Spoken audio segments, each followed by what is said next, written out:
નમસ્કાર વિદ્યાર્થી મિત્રો, કેમ છો? મજામાં છો બધા? હું પણ મજામાં છું. આજે હું તમને ગણિત વિષયનું ધોરણ 6 નું ચેપ્ટર સંખ્યા પરિચય વિશે તમને સમજાવીશ. સંખ્યાઓ એટલે શું? તો કે આપણે રોજિંદા જીવનમાં ઘણી બધી સંખ્યાઓનો ઉપયોગ કરતા હોઈએ છીએ વ્યવહારુ જીવનમાં. જેમ કે કોઈ પણ આપણે કરિયાણાની દુકાને ગયા ત્યારે કોઈ પણ વસ્તુ ખરીદવી છે તો એને આપણે સંખ્યા તરીકે જ આપણે એમાં કહેવું પડે છે કે મારે 1 કિલો ખાંડ જોઈએ છે અથવા 1 કિલો ચા જોઈએ છે કે કોઈ પણ એક્સ્ટ્રા ઇટીસી એમ કોઈ પણ ઉદાહરણ લઈએ. હવે તેમાં એના ભાવ છે પણ તમારે સંખ્યાકીય રીતે જ બતાવવા પડે છે. અને જ્યારે કોઈ પણ વસ્તુનું તમારે ટોટલ કરવો હોય છે, સરવાળો કરવો હોય છે, ત્યારે એ સંખ્યામાં જ કરવો પડે. એટલે સંખ્યા આપણા જીવનમાં એક મહત્વનો આપણી સાથે જોડાયેલો ભાગ. જેમ જેમ સમય વીતતો ગયો એમ સંખ્યાઓનું સ્વરૂપ પણ મોટું થતું ગયું. પહેલા જ્યારે લોકો એટલી બધી માહિતી નથી લોકો પાસે, હજારો વર્ષો પહેલા સંખ્યાઓ નાની હતી ત્યારે જે ચલણમાં સંખ્યાઓ હતી તે નાની હતી. જેમ જેમ સંખ્યાઓનો વિસ્તાર થતો ગયો તેમ સંખ્યાઓ પણ મોટી થતી ગઈ. ને અત્યારે આપણે મોટી સંખ્યાઓ પણ જાણીએ છીએ, જેમ કે મિલિયન, બિલિયન, ટ્રિલિયન વગેરે સંખ્યાઓ બધી મોટી છે. મિલિયન, બિલિયન વિશે તમને ચેપ્ટરમાં આગળ સમજાવ્યું. હવે આપણે આ ચેપ્ટરની અંદર સંખ્યા પરિચયમાં આપણે સંખ્યાઓ વિશે માહિતી તો મેળવી. સંખ્યાઓ હોય છે ઘણી બધી, એના પ્રકારો હોય છે, એ આપણે આગળ જોઈશું આગળના ચેપ્ટરોમાં. બરોબર, આપણે અહીંયા સંખ્યા જ માત્ર જોવાની છે, સંખ્યાઓની સરખામણી. એ પહેલા હું તમને આપણે સંખ્યાની ઉપર મૂળભૂત 4 ક્રિયાઓ આપણે જોવાની છે, એ પણ આપણે આગળ જોઈ ગયા છે. એનો થોડો ઘણો ઉપયોગ અહીંયા પણ આવશે. જેમ કે ગણિતની મૂળભૂત 4 ક્રિયાઓ, જેમ કે સરવાળો, બાદબાકી, ગુણાકાર ને ભાગાકાર. અહીંયા શું છે તો કે સંખ્યાઓની સરખામણી. જે સંખ્યાઓ આપેલી છે એની આપણે સરખામણી કરવાની. સંખ્યાઓ કેવી? તો કે તમને કોઈ પણ એક સંખ્યાઓ આપી દે, આ બે સંખ્યાઓ છે, તમને તેમાંથી એમ કહે કે કઈ સંખ્યા નાની છે અને કઈ સંખ્યા મોટી છે, તો આપણે આસાનથી કહી શકીએ, સહેલાઈથી કહી શકીએ કે આ સંખ્યા છે કેવી છે? મોટી છે. એની પાછળનું કારણ તો કે આ જે સંખ્યા છે તેના હજારના સ્થાન ઉપર કોણ છે? 8 છે. જ્યારે આ સંખ્યામાં હજારના સ્થાન ઉપર કોણ છે? 9 છે. એનો મતલબ એમ કે જે હજારના સ્થાનમાં જે સંખ્યા મોટી, જે અંક મોટો, એ સંખ્યા કેવી થશે? મોટી થશે. આ શું થયું? તો સંખ્યાની સરખામણી. આ સંખ્યા કરતા આ સંખ્યા કેવી છે? મોટી છે. જ્યારે આપણે એને આપણા જીવનમાં પણ આપણે એવી ઘણા બધા ઉદાહરણો જોઈએ તો આપણે કોઈ પણ વ્યક્તિને કહી શકીએ કે આ વ્યક્તિ છે આ વ્યક્તિ કરતા કેવો છે? નાનો છે અથવા મોટો છે. એ શું થયું? આપણે સરખામણી કરી કે આ જે મકાન છે તે ઓલા મકાન, બીજા મકાન, પેલા મકાન કરતા કેવું છે? મોટું છે. એ શું થયું? તો કે આપણે શું કરી? સરખામણી કરી. એવી રીતે આપણે સંખ્યાઓની પણ શું કરવાની છે? સરખામણી કરવાની છે. જેમ કે આ સંખ્યા કેવી છે? મોટી છે. આ સંખ્યા કેવી છે? નાની છે. બરોબર. જ્યારે આપણે કોઈ પણ વધુ અંકવાળી સંખ્યા હોય, જેમ કે આની અંદર કેટલા? 6 અંક છે. બરોબર. અને બીજે કોઈ પણ સંખ્યા લઈ લો તો એની અંદર 3 અંક છે. તો આની અંદર આપણે સાવ સહેલાઈથી જોઈને જ કહી દઈએ કે 938 જે સંખ્યા છે કેવી છે? નાની છે. એની સાપેક્ષમાં આ સંખ્યા કેવી છે? મોટી છે. બરોબર. તો સંખ્યાઓની સરખામણી આપણે સમજ્યા. હવે આવશે ચડતો ક્રમ અને ઉતરતો ક્રમ. ચડતો ક્રમ એટલે કેવો? તો કે સૌથી નાની સંખ્યાથી આપણે શરૂઆત કરીએ તેને કેવો ક્રમ કહેવાય? ચડતો ક્રમ. ઉતરતો ક્રમ એટલે સૌથી મોટી સંખ્યાથી આપણે નાની સંખ્યાઓ તરફ જવું એટલે કેવો ક્રમ થયો? ઉતરતો ક્રમ. હવે ઉતરતો ક્રમ, જ્યારે કોઈ પણ સંખ્યાઓનો ઉતરતો ક્રમ કહેવામાં આવે, એક ઉદાહરણ આપણે જોઈએ.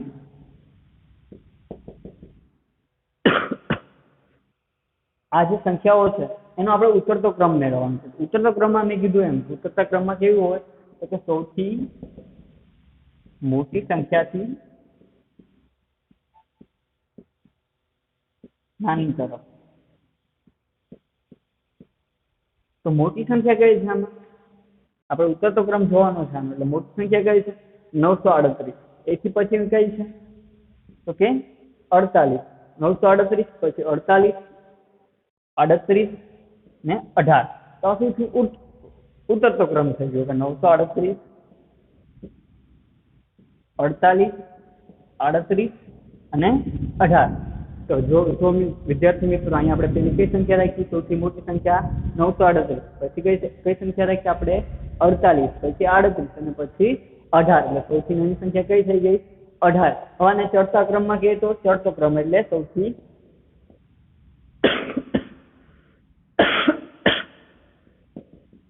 સૌથી નાની સંખ્યાથી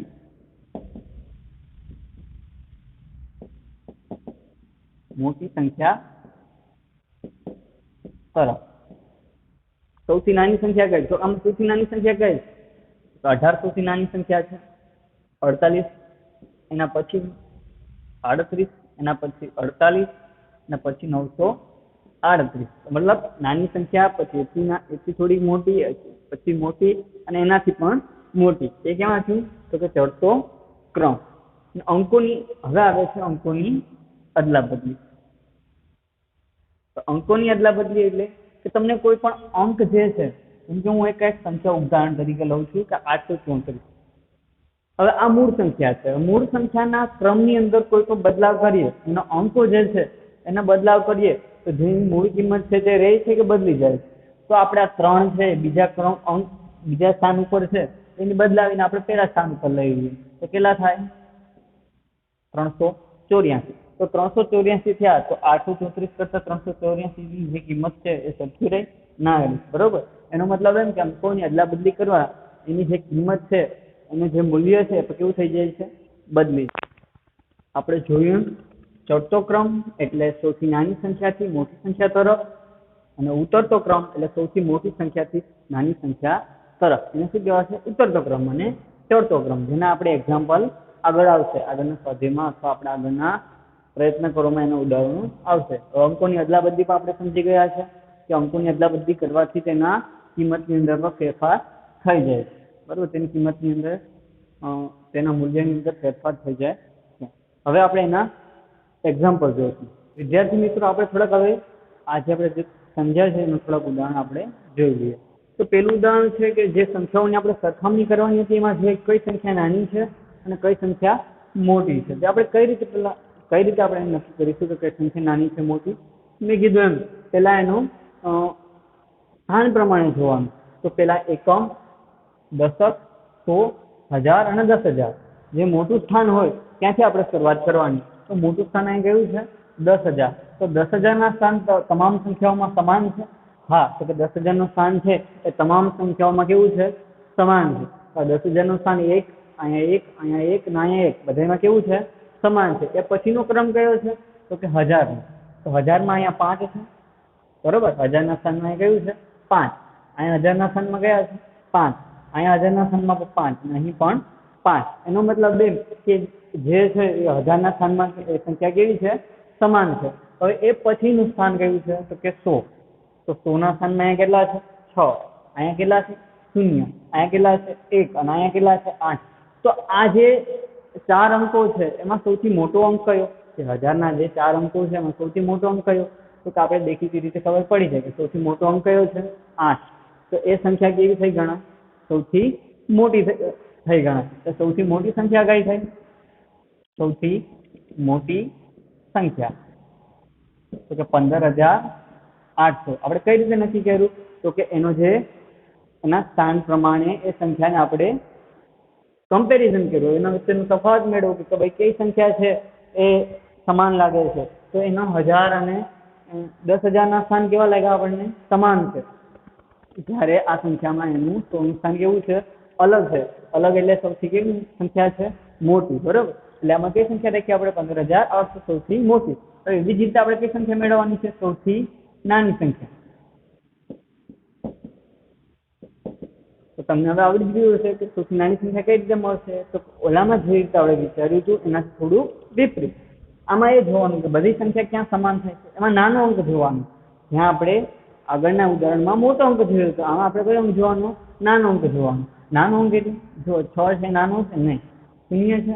જોઈએ 0 છે, 1 છે કે 8 છે? તો કયો અંક નાનો છે સૌથી? તો કે 0. સ્વાભાવિક છે કે 0 સૌથી નાનો અંક છે. તો આમાં કઈ સંખ્યા નાની થશે? 15,073. સમજાણું વિદ્યાર્થી મિત્રો? જયારે આપણે ફરી કહું છું કે પેલા આપણે એનું કયું સ્થાન તપાસ્યું? તો કે 10,000 નું સ્થાન તપાસ્યું. 10,000 ના સ્થાનમાં કેવી સંખ્યા છે? સમાન છે. પછી 1000 ના સ્થાનમાં સંખ્યા તપાસી તો 1000 ના સ્થાનમાં કેવી છે? સમાન છે. પછી આપણે 100 ના સ્થાન ઉપર તપાસ્યું તો 100 ના સ્થાન ઉપર કઈ સંખ્યા મોટી છે? તો મોટીની વાત આવે ત્યારે કઈ સંખ્યા મોટી ગણાય, કયો અંક મોટો ગણાય? 8 મોટો ગણાય.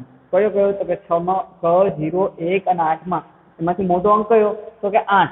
એવી જ રીતે સૌથી નાની સંખ્યામાં, તો નાની સંખ્યામાં કઈ નાની છે? તો કે 8 નાની નથી, 1 નથી, 0 છે. 1 કરતા પણ નાનું કયું ગણાય? 0 ગણાય. એટલે આપણે નાની સંખ્યામાં કઈ દીધી? 15073. પાછળના અંકો સાથે એનું કોઈ પણ પછી મતલબ રહેતો નથી. હવે એક રીતે બીજું ઉદાહરણ છે, એમાં આપણે જોઈએ તો એમાં પહેલા આપણે એના સ્થાન પ્રમાણે જોઈએ તો એકમ, દશક, સો, હજાર અને 10,000. તો 10,000 ના સ્થાનમાં આપણે જોઈએ કેવા અંક છે? સમાન છે. તો 10,000 ના સ્થાનમાં અહીંયા 2 છે, અહીંયા પણ 2 છે અને અહીંયા પણ 2 છે. તો 10,000 ના સ્થાનમાં એ સંખ્યાઓ બધી કેવી છે? સમાન છે. પછીના આપણે અંકો પર જોઈએ 10,000 પછીનો અંક કયો આવશે? 1000. તો 1000 માં જોઈએ તો અહીંયા 5 છે, અહીંયા 9 છે, અહીંયા 8 છે અને 8 છે. તો આ તમામ અંકો જે છે 5, 9, 8 અને 8 એમાં સૌથી મોટો કયો? તો કે 9. એનો મતલબ એવો થશે કે જે આ સંખ્યા છે એ 1000 ના સ્થાનમાં કઈ મોટી છે? 9. એટલે આ સંખ્યા કેવી ગણાશે? મોટી. સૌથી મોટી સંખ્યા 29,932. પછી આપણે એના 100, દશક કે એકમના સ્થાન ઉપર જોવાની જરૂર રહેતી નથી, કારણ કે આપણને ખ્યાલ આવી ગયો છે કે 29,932 છે આ બીજી સંખ્યાઓ કરતા કેવી સંખ્યા છે? મોટી સંખ્યા છે. સૌથી નાની સંખ્યા કે જે રીતે આપણે મોટી સંખ્યા મેળવી એમાં શું જોયું? તો કે જે મોટો અંક હોય તે, આમાં કયો અંક જોવો પડશે? નાનો અંક હોય છે. તો 8 અને 8 બે કેવા છે? સમાન છે. બરોબર, પણ નાના નથી, કારણ કે એનાથી પણ નાનો અંક કયો છે? અહીંયા 5 છે. તો સ્વાભાવિક છે તો કઈ સંખ્યા નાની થશે? કે 25,286. એ કેવી સંખ્યા થશે? સૌથી નાની સંખ્યા. હવે એવી જ રીતે આપણે છેલ્લું ઉદાહરણ જોઈએ તો આની અંદર આપણે દરેકનું સ્થાન જોઈ લઈએ તો એકમ, દશક, સો, હજાર અને 10,000. અહીં 10,000 ઉપર કયા અંક? કેટલામો અંક છે? 9. અહીંયા 10,000 ઉપર કેટલો અંક છે? 9. અહીંયા 10,000 ઉપર કેટલા અંક છે? 9. અહીંયા કેટલા છે? 8. તો આ ચારે ચાર અંકો જે છે બધાનું સ્થાન કયું છે? 10,000. બરોબર. તો હવે એના વિશે આપણે તફાવત જોઈએ, મતલબ કે એના વિશે કમ્પેરિઝન કરીએ કે કયો અંક સૌથી મોટો છે. આમાં કયો અંક સૌથી મોટો છે? 9. બરોબર. એટલે આ અંક કેવો ગણાશે? નાનો ગણાશે. તો સૌથી નાની સંખ્યા કઈ થશે?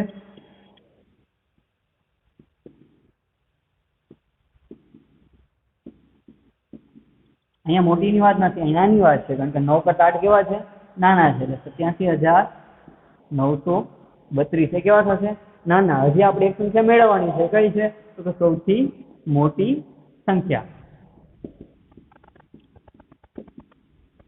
મેં કીધું એમ હવે 1000 ના સ્થાન ઉપર જોવાનું, તો 1000 ના સ્થાન ઉપર અહીંયા 9 છે, અહીંયા 8 છે, અહીંયા 7 છે. આ તો નાની છે એટલે એ તો આવશે જ નહીં. તો 9, 8 અને 7 માં કઈ સંખ્યા મોટી ગણાય? તો કે 9. એટલે સંખ્યા કઈ થશે?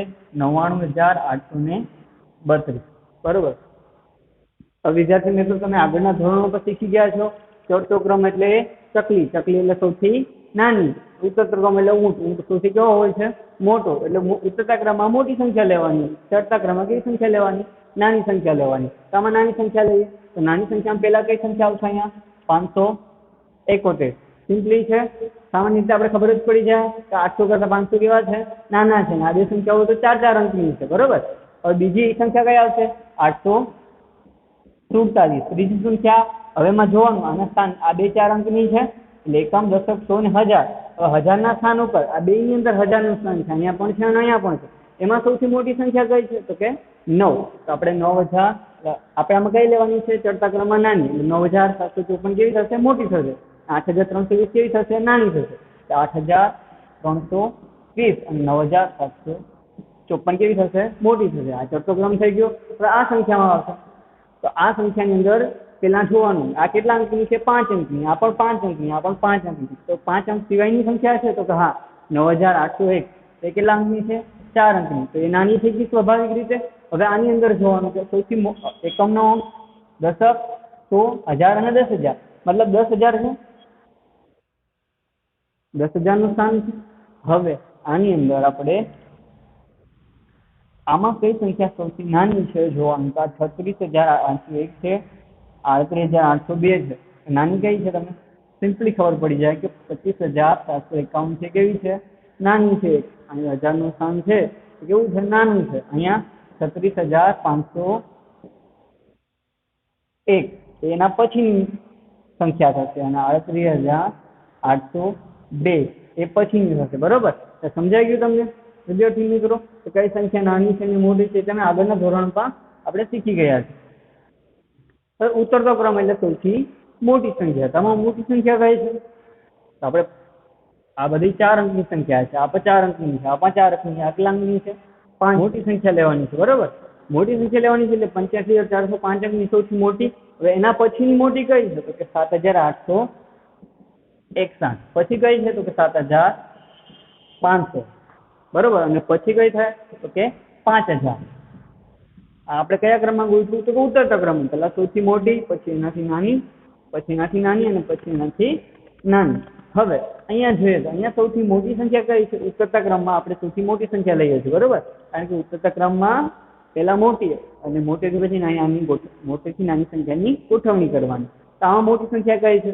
તો જો આ 14,840 એક સંખ્યા છે, મોટી સંખ્યા છે. પછી કઈ થશે? તો કે 9,321 8,932 અને 1900. જો આ 5 અંકની સંખ્યા છે તે મોટી પેલા, પછી 9,000. હવે 8, 8, 1 અને 9 એની અંદર મોટી સંખ્યા કઈ છે? તો કે 9. 9,321 પછી મોટી કઈ થાય? તો કે 8,932, કારણ કે 9 પછી કઈ આવે? 8, 8,932 અને એના પછી એક જ બાકી રહે છે 1921. 2 અંકની સૌથી મોટી સંખ્યા કઈ? 2 અંકની સૌથી મોટી સંખ્યા કઈ છે? સ્વાભાવિક કહી શકીએ 2 અંકની સંખ્યા નાનામાં નાની કઈ છે? તો કે 10 અને મોટા મોટી કેટલી છે? તો કે 99. હવે આથી કોઈ પણ મોટી 2 અંકની સંખ્યા છે નહીં. બરોબર, હવે 99 ની અંદર આપણે 1 ઉમેરીએ તો કેટલા મળશે આપણને? 100. બરોબર, 99 ની અંદર 1 ઉમેરીએ એટલે આપણે કેટલા મળશે? 100. હવે 3 અંકની નાનામાં નાની સંખ્યા આપણને મળી જશે. 3 અંકની નાનામાં નાની સંખ્યા. 3 અંકમાં આનાથી કોઈ નાની સંખ્યા છે નહીં. એવી રીતે 3 અંકની મોટી સંખ્યા કઈ થશે?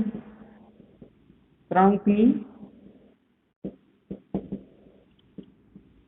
મોટી સંખ્યા થશે 9,999. 3 અંકની સૌથી મોટી સંખ્યા. તેની અંદર આપણે 1 ઉમેરીએ કેટલા બની જશે? 1000. જે 4 અંકની જે નાનામાં નાની સંખ્યા છે 1, 2, 3 અને 4 અંક. 4 અંકની નાનામાં નાની સંખ્યા હોય તો કઈ છે? 1000. હવે આપણે આની અંદર આની મોટી સંખ્યા મેળવીએ કે 4 અંકની સૌથી મોટી સંખ્યા. 4 અંકની સૌથી મોટી સંખ્યા. સૌથી મોટી સંખ્યા કઈ છે 4 અંકની? કે 9,999. હવે એની અંદર આપણે 1 ઉમેરીએ એટલે કેટલા મળશે આપણને? 1 ને 9 ને 1 10, સીધા પડી 1, 9 ને 1 10, બીજી 1 એટલે 9 ને 1 10. કેટલા મળ્યા આપણને? 10,000. એટલે આવી રીતે જે સૌથી મોટી સંખ્યા છે એની અંદર એક અંક ઉમેરીએ એટલે કેવી સંખ્યા મળે આપણે? સૌથી નાની. કેટલા અંકની? તો કે 5 અંકની સૌથી નાની સંખ્યા.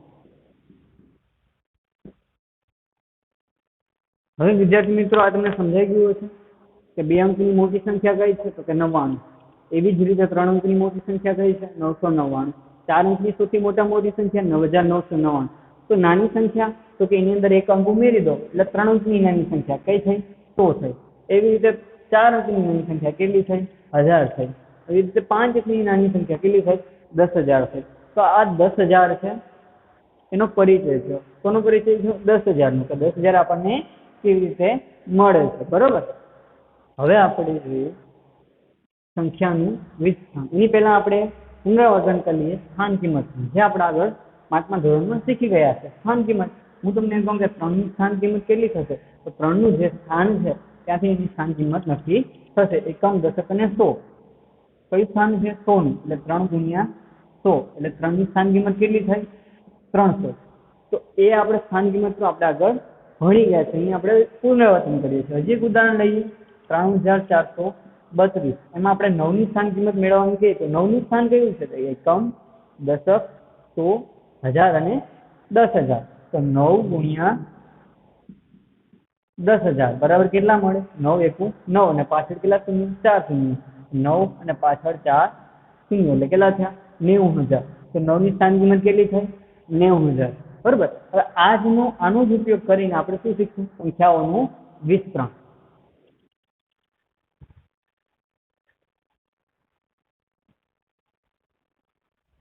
હવે આપણે આ સંખ્યાનું વિસ્તરણ કરીએ.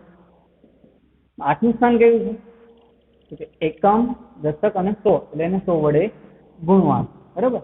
પછી એનો સરવાળો, પછી સરવાળાની નિશાન. 4 નું સ્થાન કેવું છે? એકમ અને દશક એટલે 10 વડે એને ગુણવાનું. 7 નું સ્થાન કેવું છે? મતલબ એની સ્થાન કિંમત. 7 ની સ્થાન કિંમત કેટલી થાય? માત્ર 7, કારણ કે એકમ છે એટલે 7 ગુણ્યા 1. અહીંયા 0 હોય તો પણ આ જ ક્રિયા કરવાની. બરોબર. એટલે આ શું થઈ ગયું? 843 વિસ્તરણ. વિસ્તરણ એટલે એનું મોટું સ્વરૂપ. હવે આપણે આ મોટી સંખ્યામાં ઉદાહરણ લઈએ, જેમ કે 93,432. તો આમાં આપણે પેલા 9 ની સ્થાન કિંમત લખવાની. 9 નું સ્થાન કેવું છે? એકમ, દશક, સો, હજાર અને 10,000 એટલે 9 ગુણ્યા 10,000 પ્લસ 3 નું સ્થાન કયું છે? એકમ, દશક, સો અને હજાર. તો 3 ગુણ્યા 1000 પ્લસ 4 નું સ્થાન કયું છે? તો 100. 4 ગુણ્યા 100 પ્લસ 3 નું કયું છે? તો 3 ગુણ્યા 10, કારણ કે એકમ અને દશક. 3 ગુણ્યા 10 પ્લસ 2 નું સ્થાન કયું છે? તો કે એકમ એટલે 2 ગુણ્યા 1. આ શું થઈ ગયું? તો કે આપેલી સંખ્યાનું વિસ્તરણ થયું. હજુ એક આપણે ઉદાહરણ છે